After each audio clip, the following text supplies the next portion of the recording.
Hi friends, நாங்கள் மூணாறு, காந்தலூர் இங்கெல்லாம் tour plan பண்ணியிருந்தோம். இரவிக்குளம் அங்கெல்லாம் போயிருந்தோம்.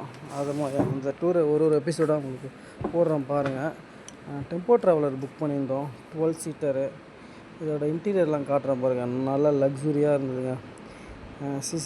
டிவி வச்சுருந்தாங்க, ஊஃபர் சிஸ்டமு, லைட்டிங் எல்லாமே சூப்பராக இருக்குது. சீட்டெல்லாம் நல்லா இருந்த புஷ் பேக்கோட. பின்னாடி பார்த்தீங்கன்னா லக்கேஜ் வைக்கிறதுக்கு தனியாக ஒரு இடம் ஒதுக்கிருக்காங்க லாஸ்ட்டு கார்னரில். டிரைவர் நல்ல டிரைவராக வந்திருந்தார், எக்ஸ்பீரியன்ஸ் 26 வருஷம் எக்ஸ்பீரியன்ஸ் ஆன டிரைவர் வந்திருந்தார். ஆனால் 5 மணிக்கு நான் 5 மணிக்கு பிளான் பண்ணோம், ஆனால் நைட்டு 9:30 மணிக்கு தான் வந்தது.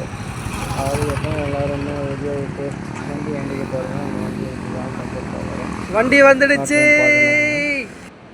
அதுக்கப்புறம் வண்டி வந்தோடனே ஒரு பூசணிக்காய் பூஜைலாம் போட்டுட்டு எல்லாருமே வேனில் ஏறிட்டு கிளம்பிட்டாங்க. நெக்ஸ்ட் வீடியோவில் பார்க்கலாம்.